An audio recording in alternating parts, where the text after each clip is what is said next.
So I'm here with Neil Francis from Night Train Digital. Neil, how are you doing? Very well, thank you. Thank you for having me. Good to be here.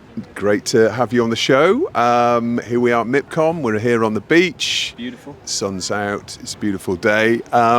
So Night Train Digital is a relatively new entrant to the digital first space, although I think maybe a year or so have been established, maybe a little longer than that. 2 years now. I'm on week 3, but the digital team has been in place for nearly a couple of years. Essentially, as a starting point to exploit the rights across the Night Train media group. So Night Train made up of Echo Rights, Bossa Nova, Curve Media. Exploit the rights and the productions that are happening across the group on digital.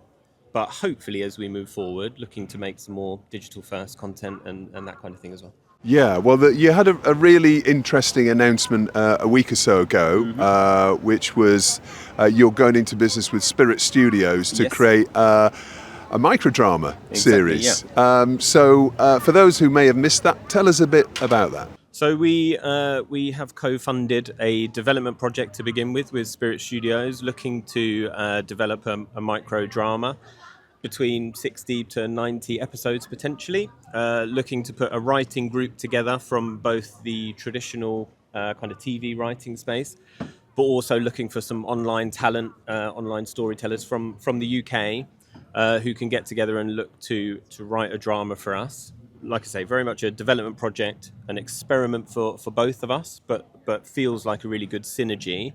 And to see what comes out of it, really, and then look at what the distribution plans are from there once we get it off the ground. Well, when I saw that announcement, I mean, to me it was, it felt like a real shift in the industry, certainly in the UK, when because obviously what we've seen in a lot of microdrama is content that's produced in China, or a certain type of content that you might not necessarily call premium, but obviously shot on a very, very low budget. But this is, two established creators and distribution companies who are, grown-ups in the TV space, if you like, in the digital space. Yep. So I thought that was really interesting, a real sign of the microdrama movement kind of professionalizing in a little way, or certainly the content. Yeah, I would say so. I mean, it definitely feels like microdrama is the kind of hot topic at the moment. Like, even speaking to people here in the last day or so, it feels like there's a boom. And I don't know if you even saw, I read over the weekend about Fox investing in Holy Water. That's right. And so it definitely feels like there's a movement from the more traditional world into that space. And we saw the same thing. We've been tracking for a while, like the team even before I joined, have been tracking the kind of growth in the microdrama space, but just that shift in kind of audience consumption, I guess, to the shorter form content style.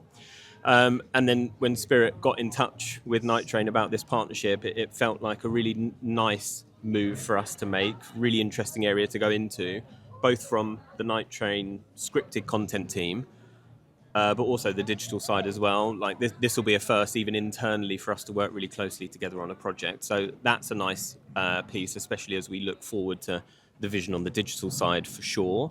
But like you say, hopefully being a kind of pioneer in the UK market for that, and definitely professionalising that kind of content quality for sure. Yeah, well, that's really exciting. And you're right, but yes, Fox taking an equity stake in Holy Water was a story that just broke. I've actually just sat in the panel session where the guys from Holy Water were talking about their business models, and very, very exciting, because they're also talking about moving into. They want to talk about it as vertical video, not just microdrama. They're looking with Fox into the opportunities for unscripted as well when it comes to vertical. So I think it's a really interesting time that the number of media companies are exploring this space, and I guess it's all going to be test and learn in the digital first way, isn't it? Yeah, that's exactly how we see it. But I also like to see it that, because I think there's often like a gap between the traditional TV world and digital, and maybe a fear in that space in a way around digital. I like to see it that the kind of storytelling and putting a story and a piece of content together doesn't really change that much. Microdrama maybe changes how it's put together in a way. But ultimately, it's just like where and how it's consumed that is evolving over time. Yeah. And just keeping up with that and making sure you're where the audience are, I think, is the most important thing. So, from a distributor's perspective, then working in vertical drama, and what is the model? Because up to this point, it's kind of app based.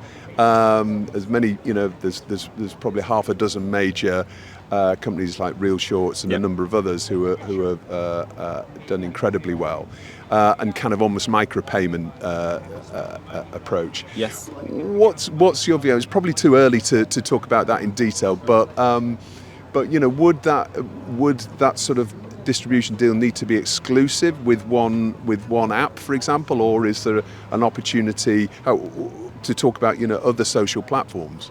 Yeah, I see it in kind of two ways. Like you say, it's very early. Some of those conversations are only just underway with various platforms around how we might distribute with them and potentially fund the project, right? And after the kind of development stage. From my side on the digital sphere from Night Train, I see it as two different pieces. So firstly, those short form pieces of content and looking at platforms to host those and distribute. From my side, the other interesting part is if you build a fan base and an IP for that, how can I take that, all of those shorts stitched together as a single long form piece of content and also distribute that through our channels, potentially on platforms like YouTube as well. That's really interesting. So that's is that the approach then? You're looking at this both as a long form and short form project? For sure. And so like we definitely want to lean into that true short micro drama pieces of content as in, and it's a very difficult format, right? It's specific in the sense of you need to tell a story each 60 to 90 seconds. You need to leave every single part of it on a cliffhanger to make people want to come back for the next episode, but also find a way that story flows throughout all of the pieces of content, which is where the interest for me, when you stitch it together as a long form piece, that will be a really interesting story to view it as a 60 to 90 minute piece of content. Will be really interesting from my side. Longer term, when we look at distribution, especially with the Night Train scripted team, we're almost, depending on the success of this, we would like to think there's a world where these short form micro dramas potentially get a fan base and an IP to such a level that we can use it as a kind of experiment ground to then go and potentially commission a full long form TV series or a digital first series, where the fan base is behind it, and then you maybe use it as a commissioning tool into a more traditional piece of content. So there's various ways to look at it, definitely down the platform route and supporting that kind of boom, but also that longer form piece as well potentially. And we're speaking to Matt Campion tomorrow, so I'll be interested in chatting with Matt about what sort of role AI might play in this, because obviously it's hugely helpful for reducing cost, and certainly hearing the guys from Holy Water, AI is completely integrated. The data that they're using and using in production as well is hugely important. So that's going to be interesting to see if I can tease some information out of Matt tomorrow. For sure. Like from our side, I think as a project, we definitely want to lean in to AI to see how it can help us. We don't know is the true answer how we're really going to use it yet. I still think there's an element of hesitancy, I guess, from the more traditional world in kind of jumping all in. My personal view on AI is you should absolutely use it as a tool to help you be more efficient, save costs. But you still need the creators to be creative. You still need the person to think of ideas behind it. We'll still need the writers to put the piece together. But how can the tools help them be more efficient in their processes as well? That's important to underline, that you will have human writers as opposed to AI writers. Yes, it will be human first. Yes. With tools to assist them, rather than let's get AI to write us a script and have some writers tweak it. Yeah, we're still absolutely going to base ourselves in that creativity and try and promote the talent that exists in those digital first spaces. There's plenty of writers, storytellers, creators in the UK that aren't necessarily getting the attention from traditional TV. This may be a way to bridge that gap and shine a light on the talent that's out there. Yeah.